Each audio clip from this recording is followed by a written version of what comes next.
They called him many names: the fossil, the last survivor, the silent ghost. But in the galactic core, he was only known as Specimen 9A. He had been there for 30 years, locked in a thick stasis pod, motionless, frozen in time. His skin pale, his muscles still tight like stone, no breath, no heartbeat. But something about him didn't feel dead. Every year, the Zyrtex War Museum opened its gates to high-ranking alien officials and military students.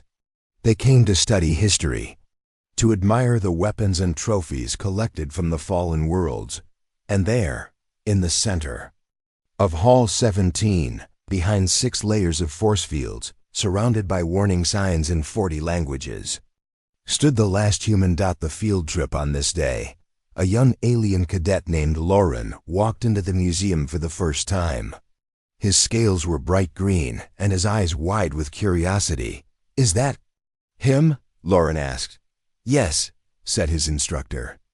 "That's the creature who once challenged the apex warlord himself. A primitive species, wiped out, dangerous, but extinct. But he looks," Lauren stepped closer to the glass, "peaceful." "Don't be fooled," the instructor warned. "They say his kind were soft on the outside, but fire on the inside. That one alone destroyed 7 elite warriors before he was captured, never spoke a word since, never moved, just stares." Lauren nodded, still staring into the cold eyes of the frozen man. The human's head tilted slightly forward, as if he were bowing, his right fist clenched tight, his black boots untouched by gust. His hair short and black, looked the same as the day he was frozen. An unseeing blink as the crowd moved on. Lauren lingered. The room got quiet. He looked left, then right. No one watching. He took a step forward and whispered, "Do you remember your world?" Of course, there was no answer.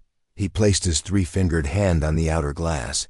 And then, the human blinked. Lauren jumped back. Did you just—" He whispered again. The human's eyes were open now, dark, focused, awake. Lauren froze in fear. Security alarms didn't go off. No system detected any change. But Lauren knew what he saw. The rising storm that night. The footage leaked on the dark net. A shaky camera angle. Poor lighting. Just a boy standing near a statue. Until the statue blinked. It spread fast. Millions watched. Some laughed. Some screamed. Others believed. And far across the galaxy, in a golden palace above a broken star, a massive creature watched the clip in silence. He leaned forward, 4 glowing eyes narrowing. "Impossible," the apex warlord growled. "Activate emergency protocol.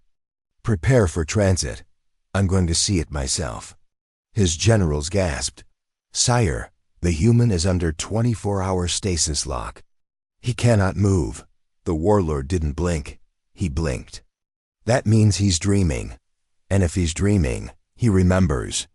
The museum locked down the next day. The museum was closed. Black armored guards arrived in silent ships. Scientists, soldiers, even psychic readers surrounded Hall 17. They scanned every cell, every atom. No fault found. "He should still be in deep freeze," said Dr. Morn, head of Xenobiology. "But his brain waves have changed." "Changed? How?" asked the lead guard. "He's active. His memories are playing on loop. He's dreaming about something." Over and over again, they tried to read the dream. The image was unclear, but one word kept repeating: her. Awakening the apex warlord arrived in silence. He entered the hall alone. No guards, no weapons. Just him and the glass. He stood in front of the human. The same man he had fought, captured, and displayed like a trophy 3 decades ago. He studied the face. Nothing had changed. Yet everything had. The warlord raised his hand and deactivated the outer layer of the force field. A low hum filled the air. The glass became thin, clear. Then he whispered, "Still alive, little human?" The human's head slowly lifted. eyes locked. Silence. Tension thick as steel. Then the human opened his mouth and spoke. "Where is she?" Chaos. The words echoed through the hall like a bomb. Dozens of scientists stared, stunned. The guards panicked. He spoke. "His vitals are rising fast. He's moving." "That's not possible." The warlord turned and shouted, "Sedate him." Needles launched. Gas filled the room. Machines screamed. But nothing stopped him. The human stepped forward, one small step. Then another. The pod cracked open with a hiss. Steam rose around him. He looked down at his own hands, flexing them like he was testing gravity. Then he stepped out. The kick. 3 armored guards rushed in, plasma spears ready. On the ground now. One shouted. The human didn't flinch. The lead guard laughed. "He's weak, been frozen too long." He walked closer. The human just stared, still as stone, the guard muttered. Then, with a grin, he kicked the man's chest hard, and that was his last mistake. In one motion, faster than any eye could follow, the human moved, not stepped, not punched, just turned. A soft, twisting move like brushing away dust. But the guard exploded into ashes, not a scream, not blood. Just gone. The room fell dead silent. "Who is he?" The warlord's face darkened. "What did I just see?" The human turned slowly to him, calm, collected, as if he'd never been asleep. He looked straight into the warlord's eyes. "You made a mistake," he said. His voice was quiet, controlled. "You should have killed me." More guards charged in, but they stopped, afraid. The second guard raised his weapon. "Don't move." The human didn't. He just asked again, his voice colder now. "Where is she?" Memory flash. Earth's fall. Short flashback sequence. 3 paragraphs. Years ago, the sky turned red over Earth. The ships came, massive and black. The humans fought back, but their tech was too weak. Cities burned, soldiers fell. One by one, countries vanished. In the last battle, a group of elite soldiers made a final stand. He was their leader, she was their engineer. Their hearts were one, and she was taken from him just before he was captured. Now, all that remained was the memory. And the pain. Back to present. Panicked, the guards opened fire. Beams of energy hit the human, but he moved like smoke. Bullets slowed near him. Lights flickered, gravity twisted. He didn't fight. He only walked. One guard fired again. Nothing hit. The human raised one hand. The guard flew backward. Spine bent, armor shattered. The rest ran. Orders outside the hall. Chaos erupted. Alarms screamed. Emergency ships launched.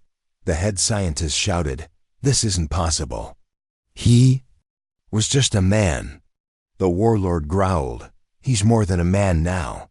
A general asked, "What are your orders?"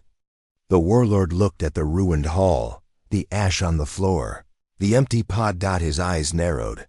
"Send a message to the core. He's awake. The Apex protocol is now active. And if he escapes the planet?" The warlord paused. "He won't escape. I'll kill him myself." Final scene. Escape. The human stood on top of the museum tower, looking at the twin moons above. He was silent again, but not like before. Now his silence was power. He opened a stolen cum device, spoke into it softly. "If you can hear me, I'm coming. Hold on." Then he leapt into the dark, vanishing like wind. The ash that changed everything, dust, still floated in the cold museum air, where one of the strongest alien guards had stood just minutes ago. There was now nothing, just ash. And silence. Security forces across the Zyrtex Museum froze. Their armor rattled. The air felt heavy, like the room itself was holding its breath. Inside Hall 17, only one figure moved. The human. He stood calmly in the center of the destruction. Eyes sharp, breathing steady, like he'd never been asleep for 30 years. Around him, Alarms blared, scientists screamed, and troops rushed to secure the area. But he didn't care. He just asked one question again, his voice low, full of purpose. Where is she? A forgotten name. The apex warlord stood above it all, watching from the security room high above the hall. He remembered that voice. It had been 30 years since he heard it. Back then, the human was just another prisoner. One of many survivors of a lost world. But even back then, there was something different about him. He never begged. He never cried. He never gave up. They had tortured him, studied him, and finally locked him in stasis, thinking he was broken. But now the warlord wasn't sure if this was the same man or something far worse. Flashback. The day Earth fell 30 years ago. The alien fleet arrived over Earth in less than 5 minutes. No warning, no message. Just weapons. Humanity fought hard, using every satellite, every aircraft, every last piece of hope. And leading the final human defense was a small team of elite fighters.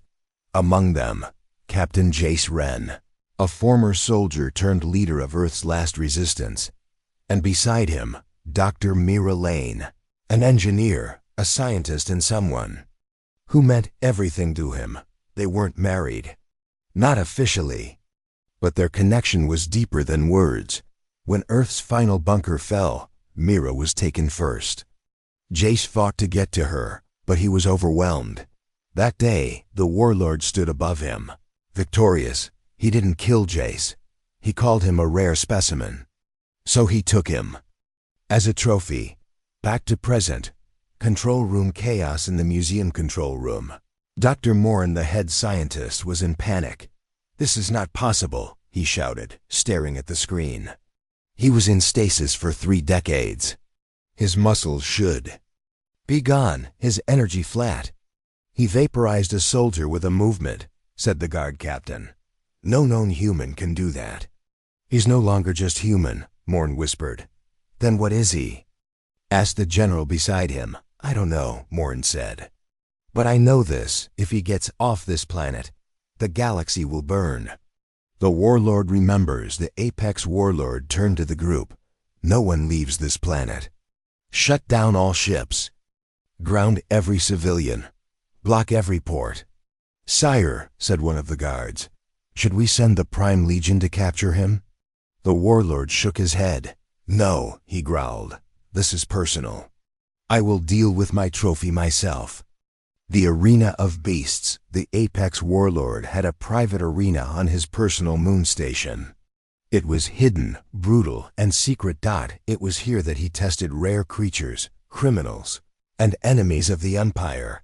But none had survived. In the past, he had placed Jace there, frozen, as a warning to other prisoners. But now he wanted to see him fight. He gave the order, "Bring the human to the arena. I want the galaxy to watch him fall."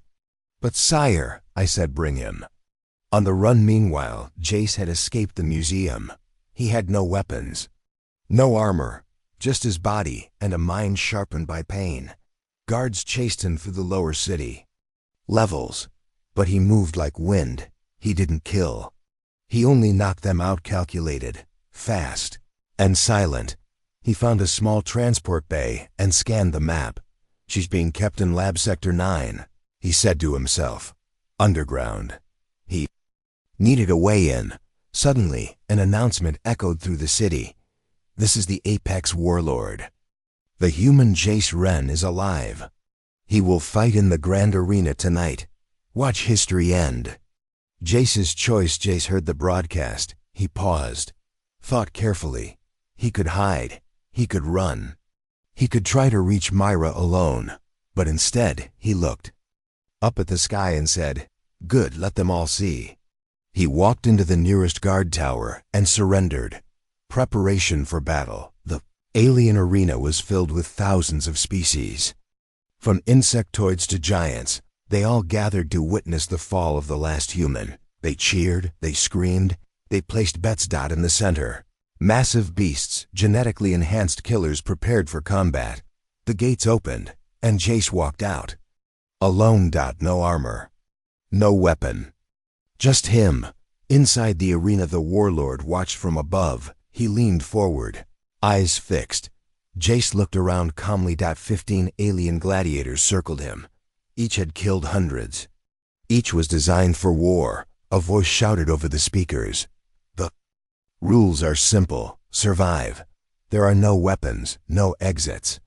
Only death. Jace didn't move. The crowd screamed. Then the whistle blew. The fight begins. The first beast charged.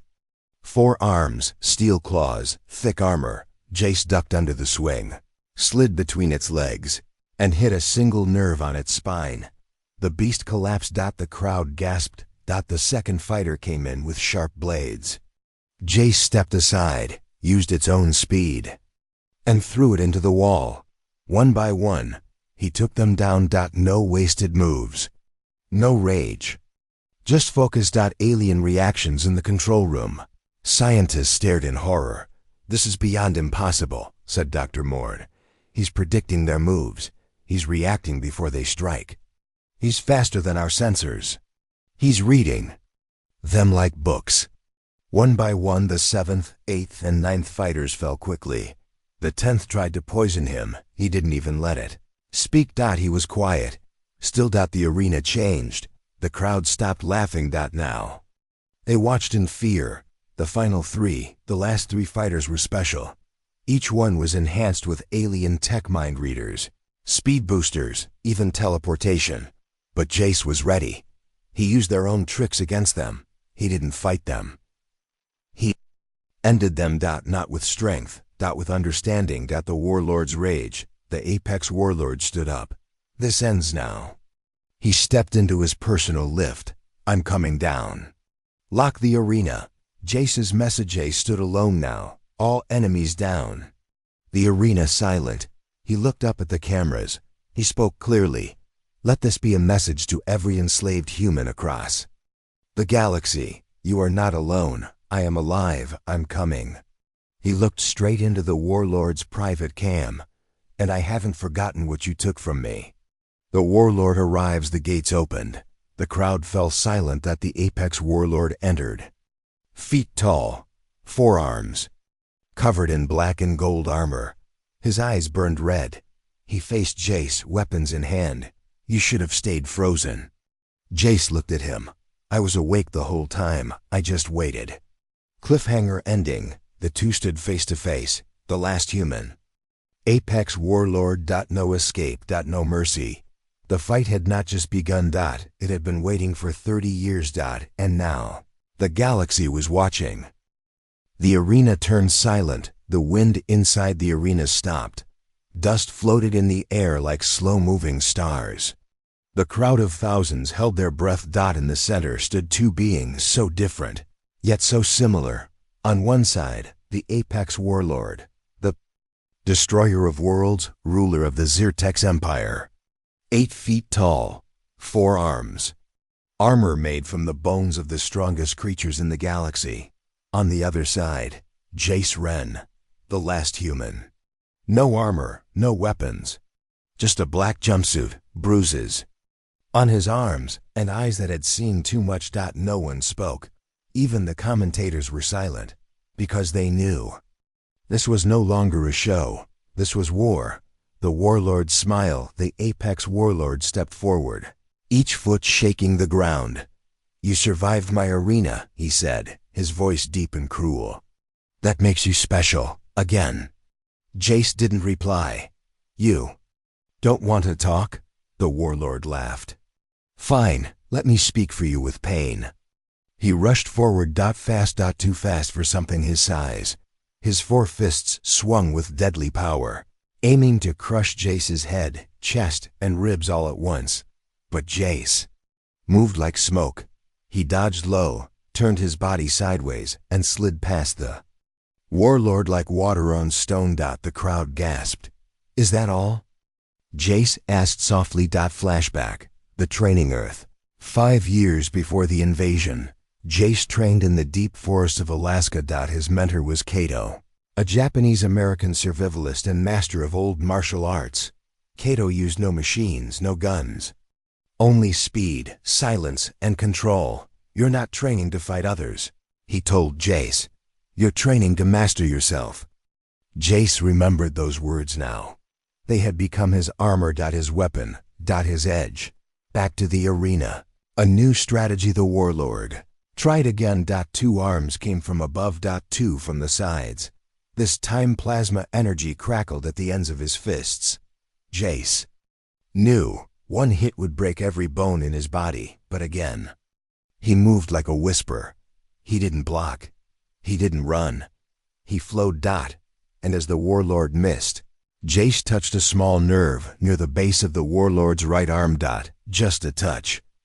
But the Warlord screamed in rage. That arm went limp, watching eyes far. Above the arena, in the shadows of the observation deck, a figure stood watching the battle. It was Dr. Mira Lane, alive, but weak. Her hands were chained. Her body thin, but her eyes sharp. She saw Jace. She couldn't speak, but she smiled. He was coming for her. The crowd changes in the audience. Something strange began to happen. At first, a few beings stood quietly. Then more. Then hundreds. Not to sheer. Not to run. But to watch closely. For the first time in 30 years, a human was winning, and not just surviving. He was controlling the fight. The Warlord. Bleeds, the apex Warlord, was angry now. He roared, shaking the arena walls. I crushed your world. He shouted, you were my trophy.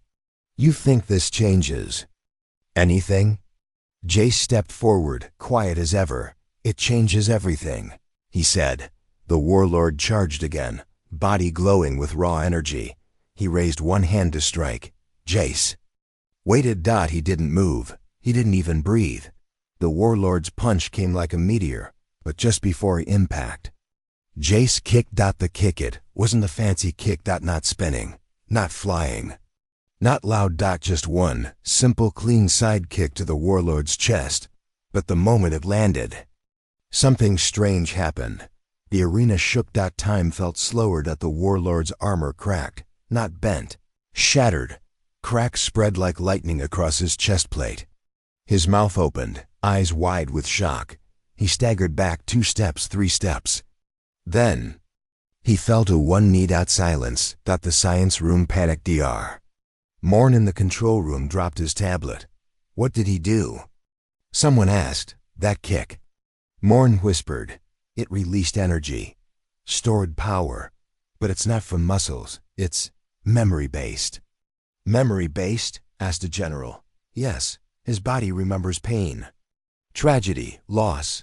Every time he remembers, his strength rises. It's not science. It's emotional energy. Raw, pure, focused. The final round begins. The Warlord rose slowly. Blood now dripped from his mouth. He stared at Jace, not with rage but confusion.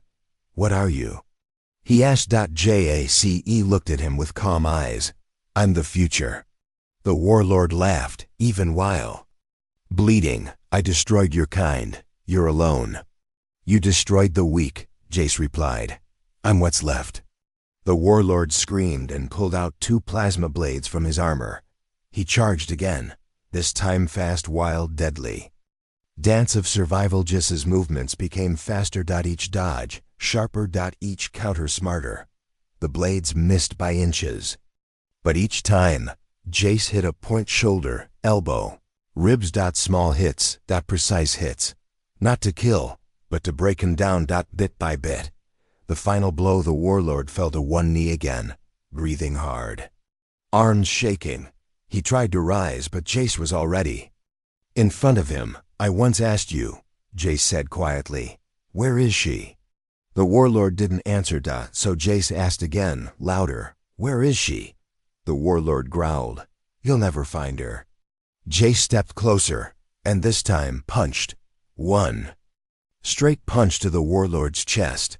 Not loud, not fast. But with everything he had. The Warlord flew backward, hit the wall, and didn't get up. Freedom echoes the arena, exploded in silence.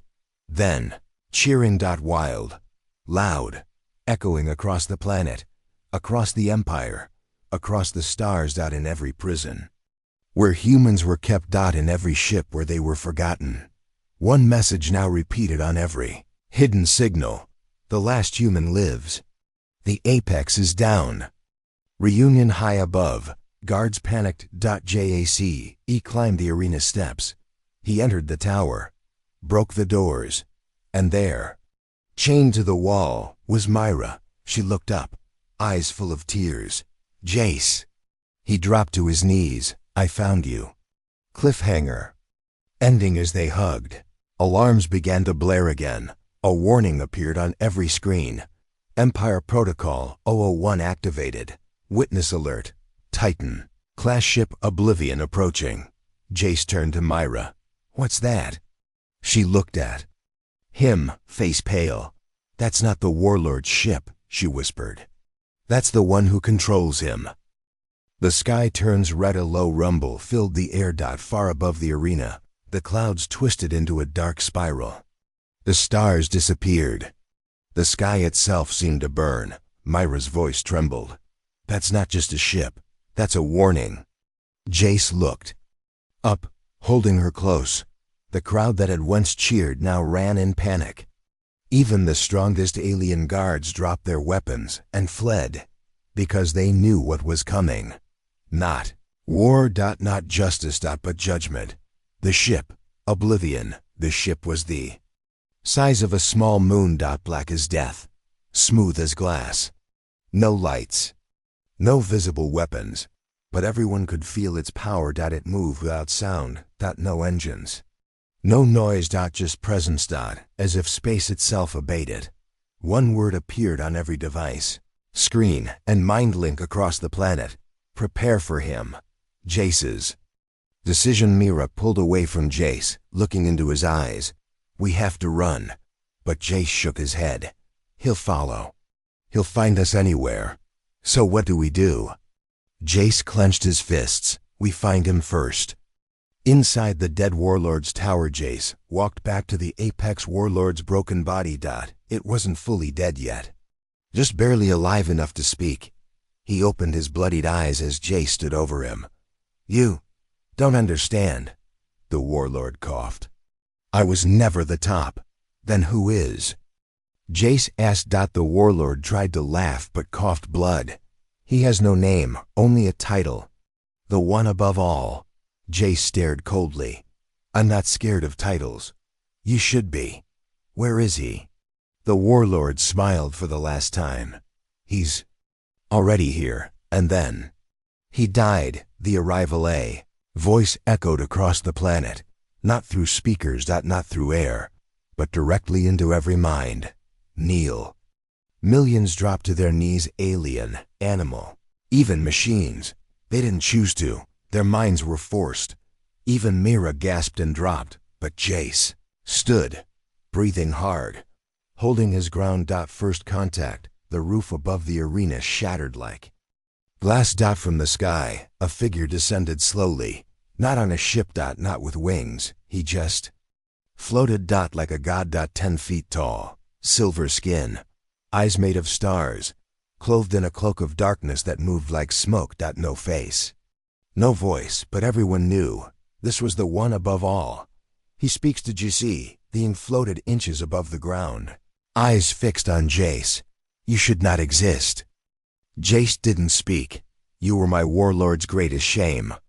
A failed experiment, a missing piece. Jace stepped forward. I'm not a piece, he said. I'm the end of your game. Mind attack without warning. The being raised a hand. No light, no fire. Just silence. And suddenly Jace's body locked. He couldn't move. His arms, his legs, his mouth. Paralyzed. But worse, his mind filled with images. Earth burning, Myra screaming. Children turned to ash. Endless pain. The one above all was showing Jace his worst fears, trying to break him from the inside. Myra's strength. Myra, still on her knees, forced her head up. She screamed, "Fight it!" Jace's body trembled. Blood dripped from his nose. But inside his mind, a voice rose louder than the pain. Cato's voice. Pain is not the enemy. Forgetting who you are is. Jace remembered.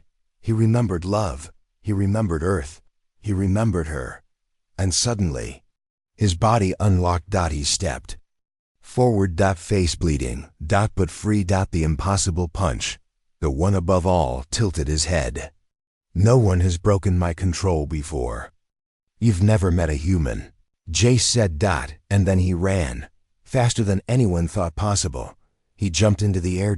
And punched the one above all straight in the chest. Boom. The impact shook the ground. The godlike figure flew backwards, crashing into a wall. Smoke filled the air. The crowd stared in disbelief. He rises again from the smoke. The one above all rose, not hurt. But confused. He touched his chest. Blood. For the first time in 10,000 years, someone made him bleed. You will suffer for this. A fight like no other. What followed was not a fight. It was a storm. The one above all threw Jace across the arena with his mind. Jace crashed through walls. Through steel. But he got back up. He moved with purpose.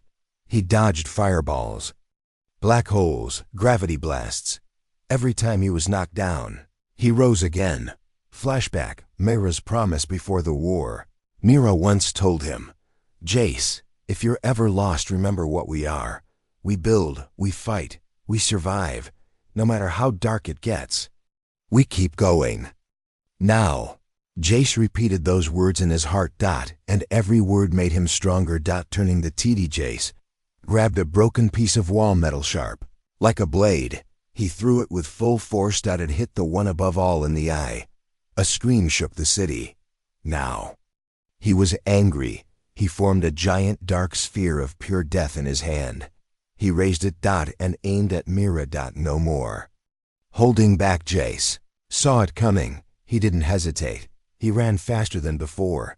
And just as the god threw the black sphere, Jace jumped in its path. The explosion was massive. Everything went white. Silence for a full minute. Nothing moved. Smoke covered everything. The arena was gone. The ground cracked. Buildings shattered. Guards vaporized. And in the center, a hand rose from the dust. It was JSE. Burned, bleeding, but alive. The people rise from across the city.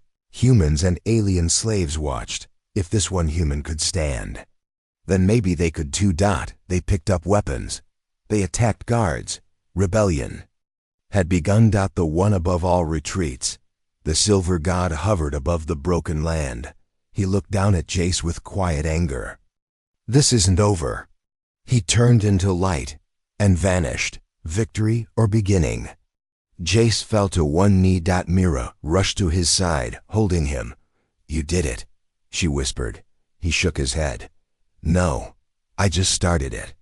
He looked around at the burning city. At the rising people. At the empty sky. Now we fight for real. Smoke and silence. The battle was over. But the war had just begun.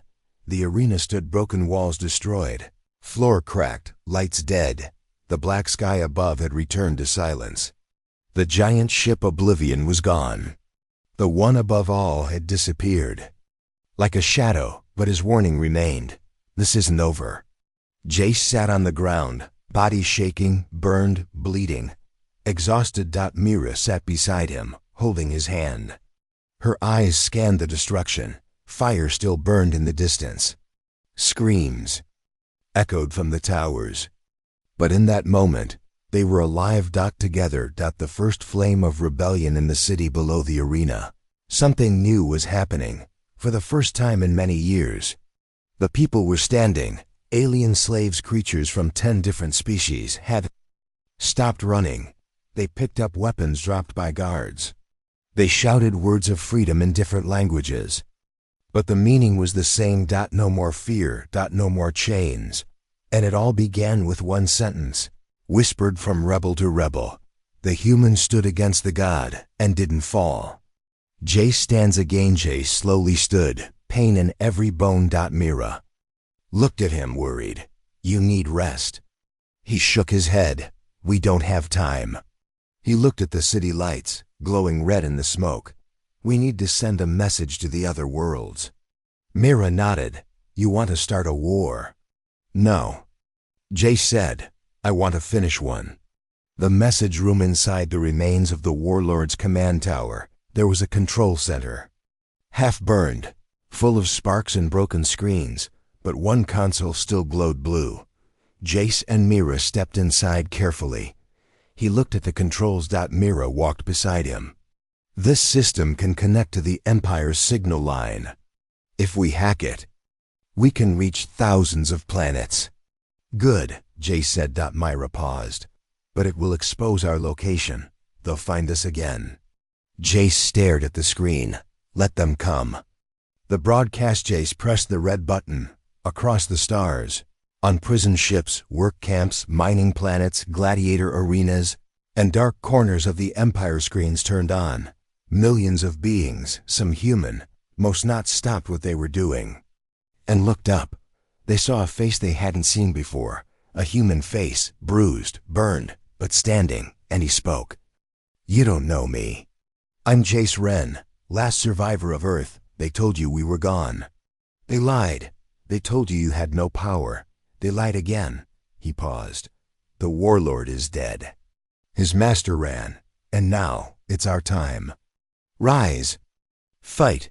Remember who you were before the chains. You are not broken. You are forgotten. But today, you rise. The signal ended, but the spark had already spread across the Empire in a deep space mine. An old man dropped his hammer and whispered, Earth lives. On a slave planet, a little girl with one arm lifted her chin. We fight, she said, on a prison moon. A group of rebels looked at each other and said, Tonight. All across the Empire, the forgotten humans, half-humans, rebels, outcasts picked up what they had, sticks, blades, fists, hope, and they began to rise. A new team back in the tower. Jace and Mira heard footsteps. Weapons ready, they turned, but stop. It was not soldiers. It was a small group of survivors. A tall alien with green skin and sharp teeth. A human boy no older than 14, with scars on his face. A half-robot girl with glowing eyes, and an old woman in armor. They stepped forward. Slowly, we saw your message, the tall alien said. We want to help. Jace looked at them. You're the first. No, the woman in armor said. We're just the first to find you. More are coming. The rebel base, they moved fast. Within hours, they turned the arena ruins into a temporary base. Tents were built, guards placed, injured treated. Jace, Mira, and the new team sat around a table made from old metal parts. We have a few hours before they come back, Mira said. Jace nodded. We need to prepare. The green alien introduced himself. Name's Creve, former bounty hunter. They took my brother. The robot girl added, I'm Zell. I used to serve them.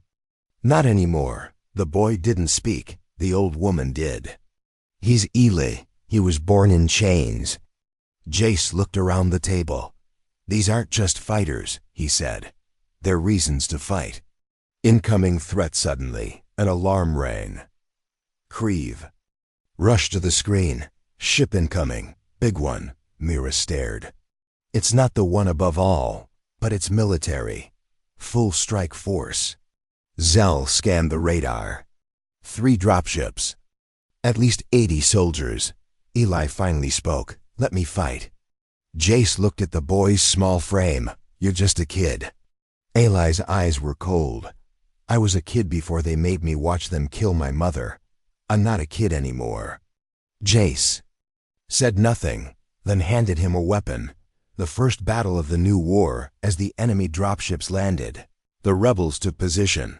Behind walls. On rooftops. Inside shadows. Jace stood at the front. The doors of the dropship opened. Out came soldiers in black armor. No faces. No names, just orders. The first fired. Jace ducked and threw a knife. Hit. Then chaos. Blasters, fire, screams. Creve jumped into the air and crushed 2 soldiers with a spin kick. Zell hacked a war drone and turned it against the enemy. Mira used a sniper rifle. Picking off commanders, Eli moved fast, using smoke bombs to confuse the enemy. Jace moved like fire dodging, punching, leading, a turn of the tide. The enemy was strong. Well-trained. More came. The rebels began to fall back, but Jace shouted, "Hold the line!" He jumped onto a broken wall, held up a red flag made from the Warlord's cloak, and shouted to the skies, "We are the forgotten, and today we are remembered." The rebels roared and pushed forward. Victory. For now 30 minutes later, it was over. The enemy was gone, their ships burning, their weapons taken. Jace stood over the field of bodies. His team tired, bloody, but alive. He looked at Mira. "This is just the start," he said. She nodded. "More will come, and we'll be ready." A bigger plan. Later that night, they sat by a fire. Jace drew a circle in the dirt. "This is the Empire," he said. "They control 73 systems." He pointed to one spot. "This is us." Everyone stared. Xel asked, "What's the plan?" Jace smiled. "For the first time in days, we take it all back." Cliffhanger ending. Far across space, on a dark mountain world, a figure stood watching a giant hologram of Jace's broadcast. The one above all stared silently. Beside him stood 10 beings in silver armor. "Prepare the forgotten protocol," he sighed. A voice replied, "They'll resist." The one above all whispered, "Then remind them why they forgot in the first place." Cold winds of war. Dark clouds moved fast across the alien sky. The rebel base built over the broken arena stood quiet for the moment. But inside, no one rested. Every tent was busy. Weapons checked, maps drawn, wounds treated, because they all knew what was coming. The Empire was no longer sending hunters or patrols. They were sending something worse. Something old. Something made to crush hope. Inside the command tent, Jace leaned over a dusty table covered with star maps. Red dots showed enemy systems. Blue dots showed small rebel groups rising across the galaxy. "We lit the fire," Jace said. "Now we have to keep it burning." Mira stood beside him, arms crossed. "We don't have enough people, or ships, or weapons." Jace looked at her. "We have something stronger." "What?" "Belief." Mira didn't answer, but the look in her eyes said she believed too. A new threat appeared suddenly. Zell ran into the tent. The half-robot girl's voice was sharp. "We have a problem. A big one." She tapped a button on her arm. A glowing image appeared in the air. A ship. No, not a ship, a weapon. Black, sharp, shaped like a long claw. Mira's eyes went wide. "That's not a warship. That's a memory clearer," Creve growled. "I thought they destroyed those things." "They didn't," Zell said.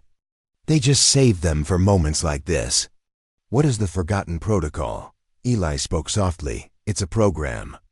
A machine built to erase thoughts. It doesn't just kill rebels. It makes people forget they ever existed." Zell nodded. "Once. It activates whole cities. Forget their history, their pain, their heroes." Jace's voice turned cold. "So that's what the one above all meant. Remind them why they forgot. They must stop it." Just pointed at the map. "That ship is heading to Veron 7, a mining moon." Creve squinted. "What's special about it?" "Because it's where the first spark of rebellion began," Mira said. "An old man there started whispering the truth about Earth. If they erase his memory, the fire dies." Jace slammed his fist on the table. "Then we stop them before they reach it." Planning the strike, the rebel team moved fast. They had one stolen ship, small, fast, not armed well, but it was all they had. Jace, Mira, Zell, Creve, and Eli boarded it, preparing for a high-risk mission. Mira explained the plan. "We get in close, disable the memory core, and get out." "And if it's a trap?" Creve asked. Jace strapped in. "Then we fight anyway." The forgotten ship. They reached the memory eraser called Oblivious 9 in less than 2 hours. It floated in space like a dark nightmare. No lights. No engines. Just power. Zell scanned it. There are no life forms inside. It's fully AI-controlled. Jace frowned. Then who activates it? Suddenly, a voice spoke through the ship's speakers. You do. The trap before they could react. Magnetic fields pulled their ship into the belly of OBLI-9. Doors shut. Alarms blared. The rebel ship was trapped. Ambush! Mira shouted. The lights turned red. Dozens of robotic guards appeared. Not soldiers, but hunters. Silent. Fast. Deadly. JAC. Stood, unstrapped. Time to earn our names. Fight inside the machine. The battle inside Oblivious-9 was fast and brutal. Zell hacked the walls, opening new paths. Kriv smashed robots with raw strength. Eli moved like a ghost, placing traps, helping the others. Mira covered them with sharp aim. And Jace, he led from the front. He wasn't just fighting to survive. He was fighting to protect memory itself, because the Empire wanted the galaxy to forget the rebels, forget Earth, forget the pain, and without memory, freedom means nothing. The heart of the machine. They reached the main control room, a circular space filled with spinning lights and humming cables. At the center was the memory core, a floating crystal, glowing white. Zell ran to it, tools ready. I can shut it down, she said. But I need time. You've got 5 minutes, Jace said. We'll hold them. Wave after wave more machines came. Stronger, faster, smarter. JACE and the others formed a line in front of XEL. Blades clashed. Lasers fired. Smoke and sparks filled the air. Eli was hit in the leg, but he kept fighting. Mira was out of ammo, using her rifle as a club. Even Kriv was slowing down. But they didn't stop, because behind them, Zell was whispering, I remember Earth. I remember laughter. I remember fire in the sky. You won't take that from me. Shut down with a loud click. The memory core dimmed. All the machines stopped moving. Silence returned. Zell fell to her knees, breathing hard. It's done. Jace walked forward and crushed the crystal under his boot. No one forgets today. Escape and victory. They ran back to their ship. Kriv carried Eli. Mira supported Zell. The doors of Oblivious-9 opened again, its systems dying. They escaped just before the whole ship exploded in space behind them. The signal spreads. News spread fast. Across the stars. Rebels heard what happened. They heard how 5 fighters stopped the Empire's mind wipe. Weapon. And hope grew stronger. The name Jace Wren was now spoken in hushed tones like a legend. But Jace didn't care about fame. He cared about truth. Quiet moment, back at the rebel base. They sat around a fire again. Eli's leg was bandaged. Kriv sharpened the blade. Mira leaned against Jace's shoulder. Zell was fixing a small radio. They were tired. Wounded. But still standing.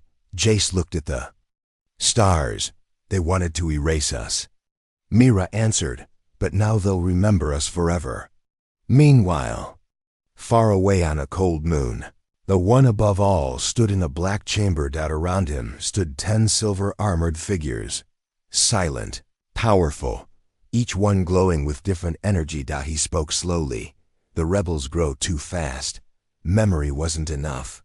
He looked at one of the armored figures. Release the next phase. The figure bowed. Yes, master. Silence before. The storm days passed since the destruction of OBLI-9. The rebel base had grown. More people arrived every day. Runaways, ex-soldiers, miners, and forgotten slaves. All with one thing in common. Hope. JACE stood on a tower, looking at the stars. Behind him, tents stretched across the valley. Fires burned. People trained with weapons. Children played in the dust. This was no longer a hiding place. It was a movement, but deep inside. Jace felt it. A storm was coming. Whispers of death. Mira entered the command tent with urgent steps. Her face was pale. She dropped a black crystal on the table. Jace picked it up. A message crystal? He asked. Yes, Mira said. It was left outside our gate. No one saw who placed it. Jace activated it. A voice echoed in the tent, deep, cold. You have awakened what was meant to sleep forever. Now the 10 shadows walk again. And when they do, nothing stands. The crystal shattered into dust. Who are the 10 shadows? Zell, the half-robot girl, pulled up old records. They were legends, she said. Killers created by the Empire 100 years ago. Mira crossed her arms. I thought they were dead. They are, Zell answered. But legends don't. Need to live to kill. Creve looked uneasy. I faced one once. Barely escaped. They don't speak, they don't miss, and they don't stop. Jace tightened his fists. So they're coming for us. Preparing for assassins, the base was locked down. Guards doubled. Lights stayed on all night. JACE assigned his team to small squads, keeping each group together and moving. We fight shadows with fire, he told them. We keep moving. We trust no stranger, we protect each other. But deep down, he knew this would not be enough. The 10 shadows were not soldiers. They were nightmares. The first attack had happened on the 3rd night. A loud scream broke the silence. Jace and Mira ran toward the noise. They found a tent sliced open. Inside 2 guards, dead. No gunshot. No footsteps, just death. Eli found a strange knife stuck into the ground. Black metal. No name. Cold to the touch. They're here, he whispered. Shadow 1. The mirror the first assassin struck at dawn. A shape walked calmly into the base, covered in silver armor. It looked exactly like JACE. Same face. Same voice. People froze. Then the clone pulled out a blade and stabbed a guard. Mira shot it, but the clone dodged perfectly, copying Jace's moves. Don't let it touch you, Zell yelled. It mirrors your actions. Jace ran forward, faced it hand to hand. The fight was brutal. Blade against blade. Punch against punch. Jace had to think like someone else, unpredictable. He headbutted the clone, then rolled under it and stabbed from behind. It stopped moving. The mirror was dead, but Jace was bleeding. Shadow 2 and 3, the twins that night. 2 more came, thin, fast, dressed in white. They attacked the food area, poisoning water, setting traps. Eiley spotted them and alerted the guards. Creve jumped into the fight, roaring like a beast. The twins moved in perfect sync, but they didn't expect teamwork. Zell launched a shockwave, stunning them. Eli threw a flash bomb. Mira took the final shot. 3 shadows down, 7 more to come. Fear spreads. The base changed. People no longer smiled. They looked over their shoulders, slept in groups, carried knives at all times. Jace saw the fear growing, and he knew the shadows were winning without even needing to kill. They were breaking trust, breaking hope.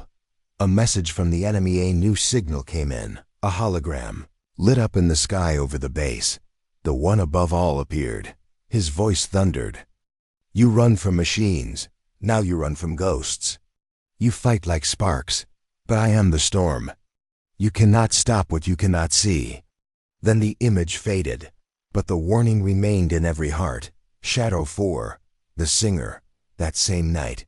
A song filled the air. Soft, beautiful, deadly. Anyone who heard it began walking toward the sound. Even children, even strong warriors. Jace covered his ears. Mira grabbed Eli just in time, but 6 rebels walked straight into the fire pit, eyes closed, burned alive. It was not a song. It was mind control.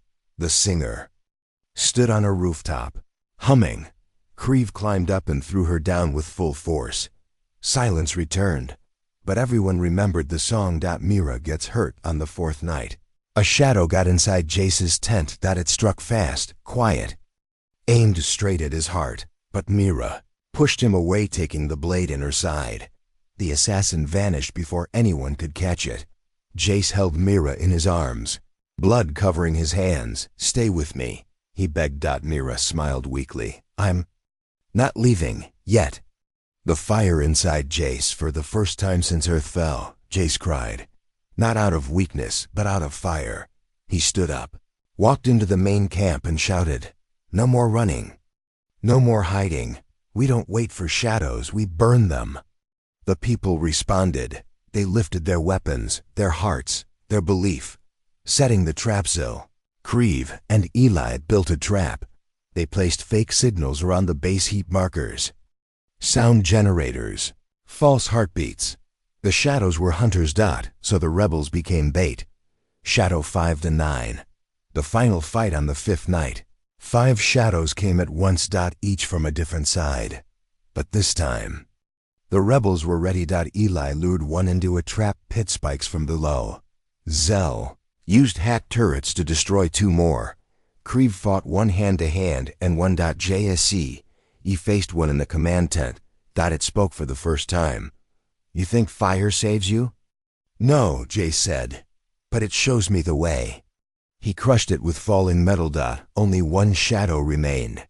The final shadow. The voice. The 10th assassin wasn't a fighter. It was a spy. It whispered lies, turned friends against friends, planted doubts. Made people question Jace, but the rebels held strong. Together, they found the spy, and Mira, now recovering, shot it through the heart. All 10 shadows gone. The base stood. Alive. Damaged. But not broken. Jace stood on the same tower. The stars above had never looked brighter. The one above all watches far away. The one above all stood alone. He watched the reports. His eyes burned with quiet rage. "They destroyed the shadows," he whispered. "Good." He turned toward the 10 silver-armored figures standing behind him. "Now, release the Herald of Ruin." The floor began to shake. A dark creature, locked in chains, opened one eye. Finally, it growled. The calm before the storm, the sky above the rebel base, was quiet. Too quiet. Jace stood outside the main command tent. His hands rested on the hilt of his sword. The wind blew dust around his boots. Behind him, the base was silent, not in fear. In readiness. The 10 shadows were gone. The people had survived. But Jace knew this wasn't the end. Myra, still healing from her wound, stepped beside him. "It feels like everything's holding its breath," she said. Jace nodded. "Because something worse is coming." The sky broke suddenly. The sky cracked open. Not from thunder, not from warships, from darkness. A massive tear opened in the sky above the mountains. Red light leaked through like blood through cloth. A shape emerged. It was not a ship, not a beast, but something in between. It moved slowly, like a crawling god. Its arms were long, its face covered in armor. Chains dragged behind it, whispering. In alien tongues, Zell stared up, eyes wide. "That's not technology," Ella spoke. "That's the Herald of Ruin." "What is the Herald of Ruin?" In the command tent, Zell played old archive files. They showed ruined planets, long buried by time. No bodies, no signs of life. Only one thing in each recording. A giant dark figure, the same shape. Creve's voice rumbled with anger. "It doesn't just kill, it ends history." Jace clenched his fists. "That's why the one above all saved it for last." Mira added, "He's not trying to win this war. He's trying to erase the entire idea of rebellion." The final mission. Jace stood in front of the gathered rebels. Hundreds stood before him, miners, farmers, warriors, techs, even children. He raised his voice. "This is not just about Earth anymore. This is about memory, about choice, about being free to stand, even when death comes walking. They sent machines, we beat them. They sent shadows, we burned them. Now they send a god. Let's show them what humans do to gods." The crowd shouted back, loud, unified, "We fight." Rising into battle, the rebel base transformed. old mining machines became armored tanks. Water pipes became rocket launchers. The damaged scout ship was repaired and loaded with explosives. Jace led one strike team. Mira led another. Zell stayed behind to guide all groups with communication. The Herald of Ruin moved slowly, but every step left a crack in the earth. Its destination, the memory vault, where humans kept their last history records. If it reached there, all would be lost. First, Contagious's team reached a high ridge above the Herald. Its body was as tall as a mountain. Its skin pulsed with strange black light. They launched missiles. Explosions lit the sky, but when the smoke cleared, it was untouched. Kriviv growled, "This thing doesn't care about fire." "Then we'll give it something else," Jace said. Inside the beastle discovered a weak point and energy core on its back. Jace, Mira, Eli, and Kriv flew in on jetpacks through a gap in the beast's side. Inside was not flesh. It was a maze of light and whispers. Eli touched a wall. "It's alive, but made of thought." "Keep moving," Myra said. They followed the pulsing blue veins toward the core. The voice returns as they move deeper. A voice echoed. "You fight because you are afraid to vanish. You fear forgetting. Let me end your pain." It was the Herald speaking, not loud, but directly inside their minds. Zell spoke through coms. "Panicked. It's trying to delete you, mentally, emotionally. Focus." Jace shouted. Hallucinations and doubt. Suddenly, the team saw visions. Mira saw Earth burning again. Eli saw his dead brother blaming him. Kriv saw himself alone, forgotten. And Jace, he saw himself becoming the one above all. Cold, empty, worship. He shook his head violently. "No, I'm not your weapon. I'm my own fire." He stabbed the vision, and it vanished. Finding the core, they reached the heart of the Herald. It was a spinning sphere surrounded by floating faces, crying in silence. Jace raised his blade. Mira aimed her rifle. Eli planted the charges. Kriv stood. "Watch," Zell's voice came through. "Once the core is down, the Herald will collapse, but you'll only have 30 seconds to escape." Jace nodded. "Understood." Final fight as Eli armed a last charge. The Herald sensed them. Black tendrils burst from the walls. The team fought back hard. Kriv was grabbed, pulled into the wall. He roared, broke free, and threw the last bomb. "Now!" Jace shouted. The team flew out through the beast's spine. Behind them, the Herald's body cracked. A scream louder than anything shook the mountains. Then, silence. The Herald exploded, its pieces falling like dark rain. Victory. With a price. The rebels below cheered. The base lit up in joy. But not everyone made it. Kriv, wounded, lay still. Jace carried him back. He opened his eyes, smiled. "Did we win? You helped make it happen," Jace said. Kriv nodded once and closed his eyes for the last time. After the fire weeks passed, the one above all had vanished. His ships retreated. His voice no longer echoed across space. The rebels didn't just survive. They changed everything. People from across the galaxy stood up. Systems broke free. Old truths were remembered again. And the name Earth was spoken with love, not fear. Jace's final message. Jace recorded one last message for the galaxy. They tried to erase us, with lies, with fear, with gods made of ruin. But we stood, we fought, we remembered.